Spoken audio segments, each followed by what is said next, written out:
গতকালকে বিডিআর পিলখান হত্যা কমিশন নয়া তদন্ত কমিশন অর্থাৎ ফজলুল আলম সাহেবের তদন্ত কমিশনটা রিপোর্ট পেশ করেছে। সে নিয়ে মূল বক্তব্যটা দিয়েছি আমি আলাদা করে। এখন বলবো এই প্রসঙ্গে একালে ওয়াকার সাহেব কি করেছে সেই প্রসঙ্গে কথা বলবো। আমার প্রথম মন্তব্য হবে, এই তদন্ত কমিশন যখন গঠন করা হয়ে গেছে, ফজলুর রহমান সাহেবকে প্রধান করে তদন্ত কমিশন গঠন হয়ে গেছে এরপরেও এই তদন্ত কমিশন যেন ফার্দার কিছু করতে না পারে, সে কাজে সবচেয়ে বড় ভূমিকাটা রেখেছেন আমাদের সেনাপ্রধান। এক্সাম্পলি বললে ওটা 25শে ফেব্রুয়ারি রাওয়া ক্লাবের কি অনুষ্ঠান আল্লাহ জানে, উনি রাওয়া ক্লাবের অনুষ্ঠানে এমন এক বক্তৃতা দিলেন এটাকে মানুষ ঠাট্টা করে বলে ফুল স্টপ বক্তৃতা। কেন ফুল স্টপ কেন? ওনার দাবি খুব পরিষ্কার। উনি বলতেছেন বিডিআর হত্যাকাণ্ড না, না এটা তো বিডিআর সিপাহীরা সব করছে, নিজেরা মারছে, এর ভিতরে কোনো বাইরে ইনভলভমেন্ট ছিল। ফুল স্টপ মানে এরপর আর এটা নিয়ে কোনো কথা বলতে দেবে না। দেখেন উনি একটা সেনাপ্রধান, উনি তদন্ত কমিশন জিনিসটা বুঝে। হোয়াট ইজ তদন্ত কমিশন? এই তদন্ত কমিশন ধারণা এগুলো শিখেছি আমরা পিটি সময়।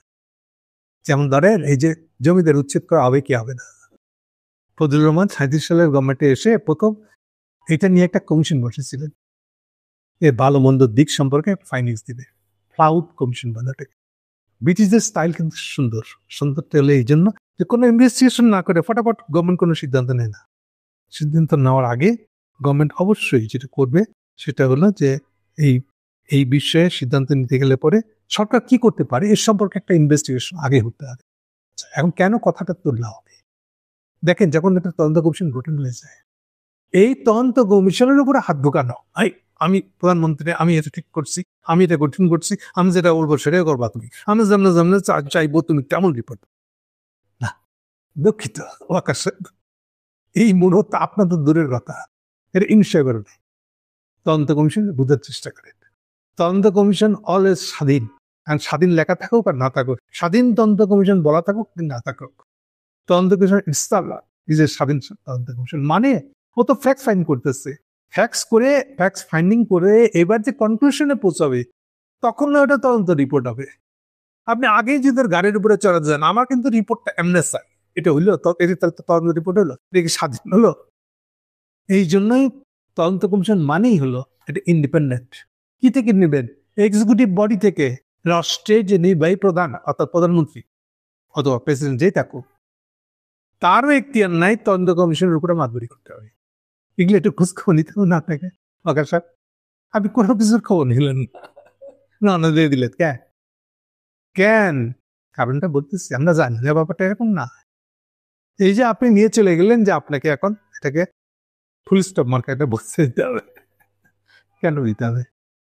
এর আগে এসেছিল ইন্ডিয়ার পররাষ্ট্র সচিব নতুন বছরে, অ্যাকচুয়ালি তিনি এসেছিলেন যে বাংলাদেশে দুটা বিষয় নিয়ে ইন্ডিয়ার ইনভলভমেন্ট নিয়ে বাংলাদেশের জল্পনা কল্পনা চলছে, অ্যান্ড ইন্ডিয়ান সেন্টিমেন্ট পাচ্ছে, কারণ ওটা আবার পরে ইতিমধ্যে যেটা বলছিলাম ফেনীর যে বাঁধ ভেঙে দিচ্ছেন আপনারা, ইন্ডিয়া বাঁধ খুলে দিচ্ছে এবং যে পরিমাণ পানি 90 ফিট উঁচা পানি বাংলাদেশের উপর দিয়ে বয়ে গেছে, ফলে চরমভাবে অ্যান্টি ইন্ডিয়ান সেন্টিমেন্ট চলতেছে। এখন কথা উঠছে যে ইনভেস্টিগেশনটা শুরু করা উচিত বিডিআর নিয়ে। এই জন্য আসছিল তাদের পররাষ্ট্র সচিব। এই পররাষ্ট্র সচিব সবচেয়ে অপরাধমূলক কাজ করে গেছে এই ওয়াকারের সাথে, এবং ওয়াকার সাহেব সেটা অ্যালাউ করছে। কি সেটা? ফর্মাল আসছেন, ফর্মাল দেখা করবেন, শিডিউল থাকবে, কোথাও কার সাথে দেখা হবে পুরো শিডিউল থাকবে। মনে করলেন কি চলে যাওয়ার সময় যখন এয়ারপোর্টে যাচ্ছেন, নিজ ফ্লাইটে উঠবেন, উনি এয়ারপোর্টের না গিয়ে সোজা জাহাঙ্গীর গেট দিয়ে ঢুকে গেলেন ভিতরে? ওয়াকার সাহেবের সাথে বৈষম্য ঠিক করলেন, এই যে আনশিডিউল কাজটা করলেন উনি, আর আপনি অ্যালাউ করলেন ওয়াকার সাহেব কেন? কারণ ওখানে সে আপনাকে রিকোয়েস্ট করে গেছে, অর্ডারও বলতে পারেন যে বিডিআর নিয়ে কোনো যেন ইনভেস্টিগেশন না হয়। বিডিআর ইনভেস্টিগেশন এই যেগুলো আজকে বেরিয়েছে এগুলো বেরিয়েছে, এই যে 67 জন হিসাব করতেছে, 927 জন ঢুকছে উনি দাবি করতেছে। এই ইনফরমেশনগুলো যখন বাইরে চলে আসবে, ইন্ডিয়ার জন্য বিব্রতকর অবস্থা। আজকে এটা নিয়ে ইন্ডিয়ার আনন্দবাজারের যে রিপোর্টটা বেরিয়েছে ওটা যারা শুনছেন আমাকে তারা ওটা দেখতে পারেন। ওখানে দেখেন কি লিখছে তারা যথেষ্ট সাবধানতা নিয়ে আমরা ভাই একটা খারাপ কাজ করে এনেছি, না সাবধানে কথা বলতে হবে, আনন্দবাজার রিপোর্টটা পড়লে আপনার কাছে পাই। কিন্তু ওই পররাষ্ট্র সচিবের সাথে আপনার বৈঠকের পরে আপনি এই কাণ্ডটা করলেন উইদাউট নোয়িং অর নোয়িং, আমি জানি না। আপনি যদি বললেন আমি জানতাম না, এটা হবে আপনার অযোগ্যতার সেনাপ্রধান হিসেবে, যে একটা তদন্ত কমিশনের উপরে কথা বলা যায় না। ইউনূস সাহেব কথা বলতে পারেন, সেখানে আপনি কে? ইউনূস সাহেবেরই অথরিটি নাই তদন্ত কমিশন ডিকটেট করে, তাকে মোটিভেট করে যে আপনি এমনি না অমনে রিপোর্ট করবেন, কনক্লুশনটা এমনি টানবেন না অমনে টান, কিছু বলার রাইট নেই ইউনূস সাহেবের নেই। আর সেখানে আপনি সেনাপ্রধান। এরপরেও আপনি রাও ক্লাবে গিয়ে এরকম হাত তুলে তুলে ধমকায় কথা বললেন কেন?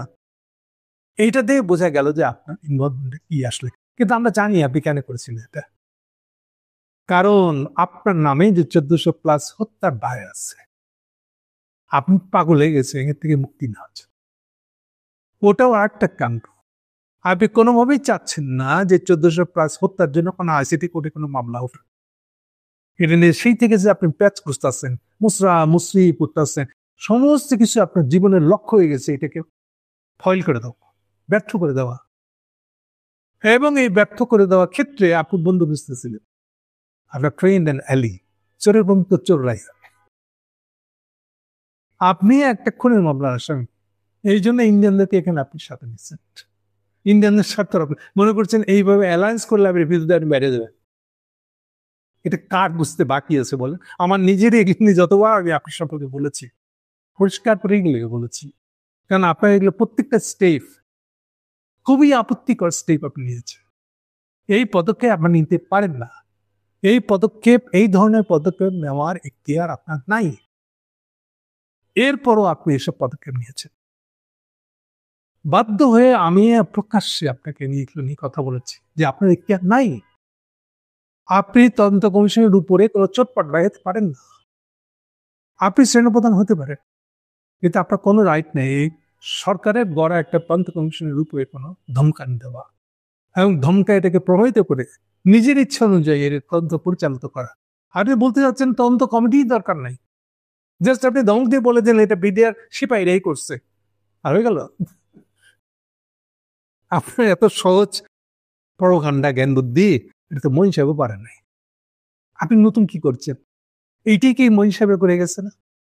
এই জন্যই তো ওটা অসম্পূর্ণ তদন্ত রিপোর্ট বলে লেখা হয়েছিল, জাহাঙ্গীর সাহেব তাই লিখে রাখছিলেন এবং জাহাঙ্গীর সাহেবের রীতিমতো দমক দিয়ে বলেছিলেন। কারণ মনে রাখবেন বিডিআর স্বরাষ্ট্র মন্ত্রণালয়ের আন্ডারে। এই জন্য জাহাঙ্গীর সাহেব একেবারে চ্যালেঞ্জ করে বলেছিল 5 ওয়ার্কিং ডে মধ্যে আমি নয়া বানাবো দিচ্ছি তদন্ত কমিশন। এই তদন্ত কমিশন কিন্তু স্বরাষ্ট্র মন্ত্রণালয়ের আন্ডারে করা এবং উনি ওনার কথা রেখেছে, ওনার গাছ আসছে ওনার, এইটা উনি প্রমাণ করে দিয়েছিলেন সেদিন আপনাদের আমাদের সবার সামনে। তাহলে মূল জিনিসটা হলো কি আসলে, এই রিপোর্টটা বেরোনোর পরে এখন আপনি সেনাপ্রধান সাহেব আপনার কি বেজিতে একটা অবস্থা হলো না? এই যে যেভাবে উনি রিপোর্টটা দিলে এটা কি এনাফ বলছে না? এই যে আপনার ফুল স্টপ মার্কা বক্তৃতা, এই বক্তৃতা আপনি কোথায় নিয়ে যাবেন? এটা কোথায় লুকাবেন আপনি? ইটস ওয়েল রেকর্ডেড, এটা অলমোস্ট প্রত্যেকটা টিভির ভিডিও ফুটেজ আছে এটা নিয়ে।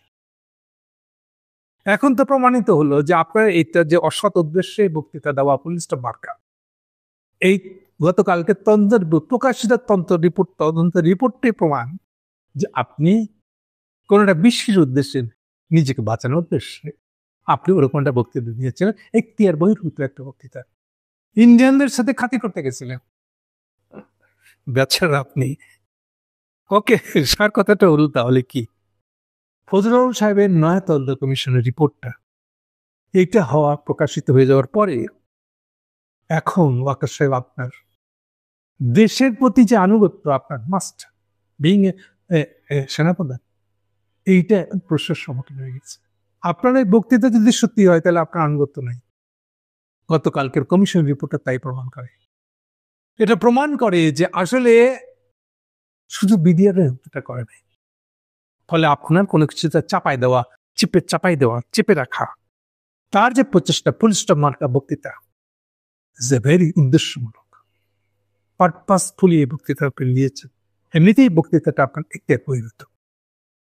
গতকালকের রিপোর্টটা প্রমাণ করে যে আপনি উদ্দেশ্যপ্রণোদিতভাবে কাজ করেছেন এবং আপনার বিশ্বাসযোগ্যতা আপনি খুঁজিয়েছেন, জনগণের কাছে খুঁজেছেন, রাষ্ট্রের কাছে খুঁজেছেন। আপনার বিশ্বাসযোগ্যতা চ্যালেঞ্জ হয়ে গেছে। আপনি যে উদ্দেশ্যমূলকভাবে এই ধরনের একটা বক্তৃতা দিয়েছিলেন, এটাই আছে প্রমাণিত। এখন আপনি কি করবেন? দেখেন, আপনি খুব ভালো জানেন যে একটা সিম্পলি একটা সেনা সদস্য, যে কেউ সৈনিক কথাটার গুরুত্ব বেশি কম বোঝেন না। একটা সৈনিকের যদি বিশ্বাসযোগ্যতা না থাকে, এটার চেয়ে বড় ইনসাল্ট তার জন্য অন্য কিছু হতে পারে না। আপনি আজকে বিশ্বাসযোগ্যতার সংকটে পড়ে গেছেন। আপনার নিজ দেশের জনগণের কাছে আপনার বিশ্বাসযোগ্যতা নাই। আপনি কেন ফুলস্টপ বক্তৃতা দিয়েছিলেন? এটা আজকে পাবলিকের প্রশ্নবিদ্ধ। আপনি কি ব্যাখ্যা দিলেন এটার? এটার ব্যাখ্যার ঊর্ধ্বে উঠে গেছে। আপনি যেটা ধামাচাপা দিতে গেছিলেন, এটা আজকে প্রমাণিত। এই জন্য আপনার বিশ্বাসযোগ্যতা প্রশ্নের সম্মুখীন হয়ে গেছে। আমার ধারণা, যদি কোনো সৈনিক নিজেদেরকে এই ধরনের দুর্দশার মধ্যে দেখে, তার প্রধান কাজ হবে, তখনও যদি কিছু সৈনিকতা তার ভিতরে অবশিষ্ট থাকে, তার প্রধান কাজ হবে পদত্যাগ করা স্বেচ্ছায়, পাবলিকের কাছে মাপ চাওয়া, যতটুকু সম্ভব নিজের পক্ষে ব্যাখ্যা করা, সে চেষ্টা করা।